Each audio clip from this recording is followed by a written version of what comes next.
In this portion, we are going to define three more new terms, that are the emissive power, the absorptive power, and the emissivity.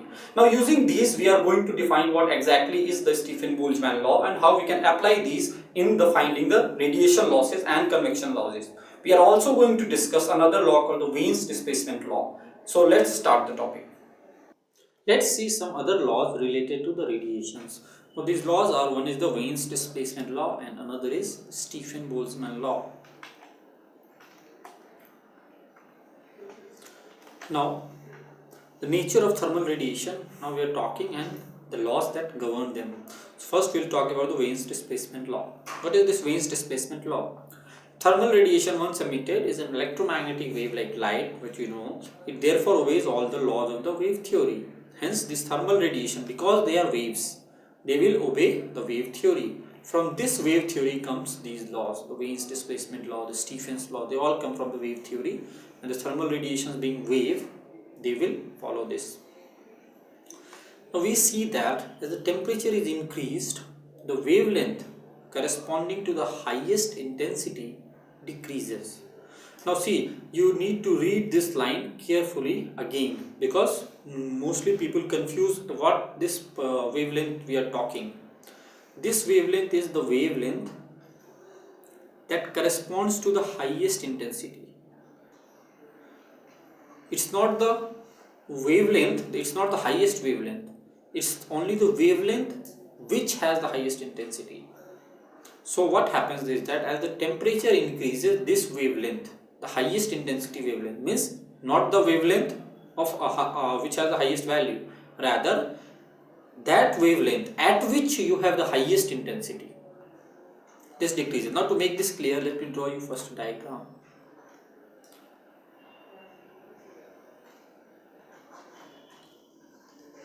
Now this is the intensity of radiation, this is the wavelength. Okay, what is happening is that at this wavelength you have a particular intensity. There will be a particular wavelength which will have the highest intensity of radiation, and then you will have a higher wavelength which have lower intensity, something like this. What is happening? This is the radiation that is emitted by a black body. Means when a black body radiates, it will radiate the wavelength from 0 to infinity.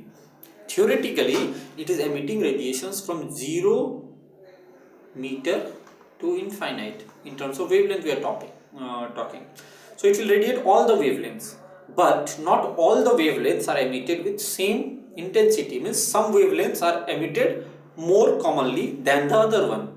Means some are emitted in more proportion than the other one.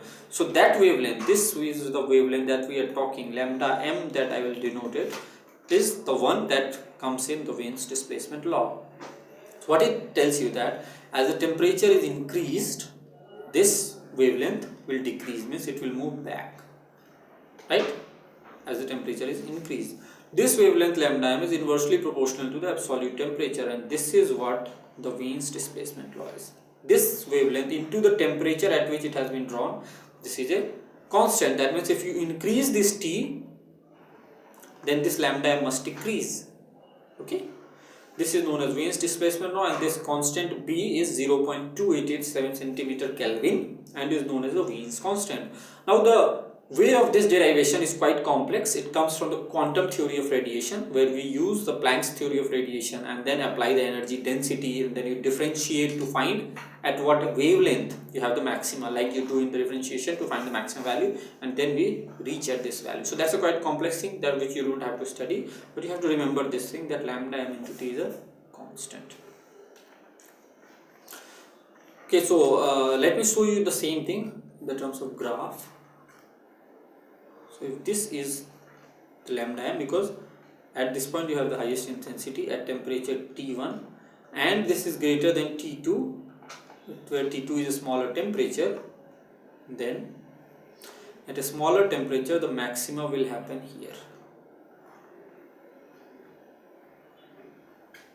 T2 is a smaller temperature, so this is lambda 2 and this is lambda 1. Higher temperature means lower wavelength. Lower temperature means higher wavelength. So this kind of graph will happen. So as you increase the temperature, it moves in this direction like this. I hope this is clear. Now Stephen Boltzmann law, this is another law, and again this comes from the quantum theory of radiations. The energy of the thermal radiation that is emitted per unit time by a black body of surface area A is given by this. This is only for a black body, be very clear. This is not for all the body, but only for a black body. Fourth power of temperature into area, and again this law comes from the treatment of the quantum treatment of the radiation. This sigma is a universal constant known as the Stephen Boltzmann constant, and T is its temperature on the absolute scale. It is on the absolute scale. Never make a mistake by simply putting the temperature if it is given in degrees Celsius. So if the temperature is 27 degrees Celsius, don't put this value of T here. What you have to put is 27 plus 273, that is 300 Kelvin. Put 300 Kelvin to find out the value. Okay. And what is the measured value of sigma? It's 5.67. You can see the number is very beautiful. It's 567. So it's 5.67 into 10 to the power minus 8. So it is 5678. So this you can easily remember. It's 5.67 into 10 to the power minus 8. Equation is called the Stephen Boltzmann law. Now a body which is not a black body emits less radiation than given by the equation. Now this equation was for a black body. A body that is not a black body will emit less radiation because it is not as good an absorber as the black body. So it is not an emitter also. Now the energy emitted by such a body per unit time is E sigma A into T to the power 4. If you see, only difference is the value E here.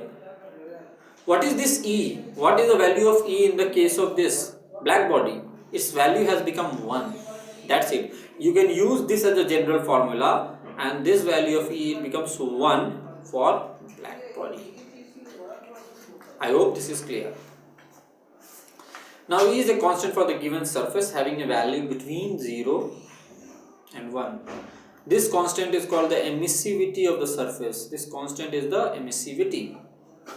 Now it is 0 for completely reflecting. Now if it completely reflects, that value becomes 0 because it's not absorbing anything, and it is unity for a black body because a black body absorbs all the radiations that falls on it. That's the very definition of black body, that it absorbs all the radiation that falls on it. In that case E becomes 1. And for a completely reflecting surface E becomes 0. Okay. And from the Kirchhoff's law that we have discussed earlier, that the emissivity of the body by emissivity of the black body, it is A. So this is the emissive power of the body by black body, is actually equal to A, where A is the absorptive power. This we have discussed in Kirchhoff's law. Now the emissive power E is proportional to the energy radiated per unit time. This E, this is proportional to the energy that is radiated per unit time, that is proportional to U. So now if you use the equations, then the E sigma A to the power 4 by this, putting in this, we are putting the values in this. Energy radiated body is E times this by this, it becomes E is equal to A. Now this is an important result that you must remember, that the emissive power of a body, emissivity of a body is equal to the absorptive power of that body. This E is not the emissive power. Be very clear. This E is not the emissive power. This is emissivity. These two things are different. Emissivity is that ratio. Emissive power is the energy radiated per unit time per solid angle, by normal to the surface, also per unit area. Now this A is the absorptive power, and these two are equal. Now this is Stephen Boltzmann law. We saw that the emissivity and absorptive power, see, never equate emissivity and absorptivity. This is emissivity and absorptive power. This is not emissive power, this is emissivity. They have the same value. Now consider a body of emissivity E that is kept in thermal equilibrium in a room at temperature T0. You keep a body of emissivity E here. Now the energy of the radiation that is absorbed by it per unit time should be equal to the energy emitted by it per unit time, because it is in thermal equilibrium. If a body is in thermal equilibrium, what does that mean? That means that whatever energy is being absorbed is being radiated, because the temperature is not changing. Now this is because the temperature remains constant. The energy of the radiation that is absorbed per unit time. What is the energy absorbed per unit time? It is E sigma A T naught to the power 4, because this is the energy being absorbed. This is the energy being absorbed. T naught is the temperature of the room from where it is absorbing. Now suppose the temperature of the body changes to T. The body temperature changes to T, but the room temperature is still T naught. What will happen? The energy of the thermal radiation emitted by the body per unit time is E sigma A T to the power 4, where T is temperature of the body, not the temperature of the environment. It's the temperature of that body which determines what is being emitted. So what is the energy absorbed per unit time by the body? Is E sigma A T naught to the power 4. This is absorbed. And what is emitted? Emitted is this. So what is the net loss of thermal energy? Net we are talking. This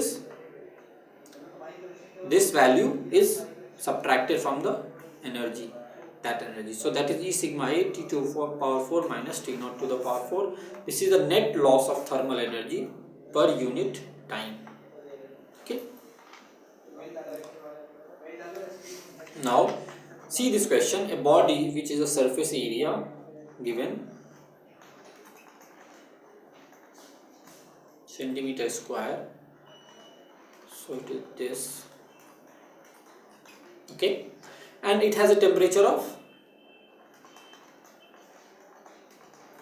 727 degree Celsius. But as I told you, the temperature is always to be written in on absolute scale. So what is this?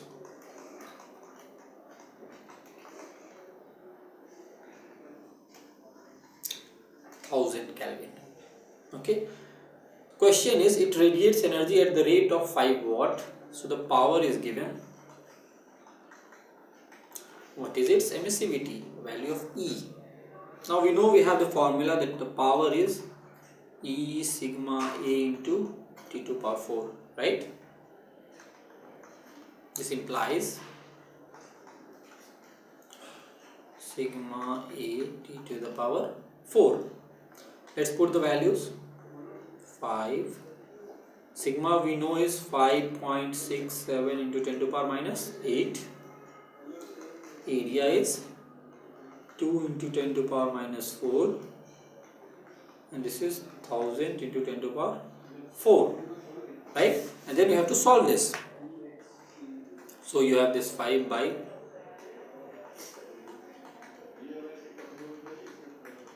minus 12, right? This cancels with this.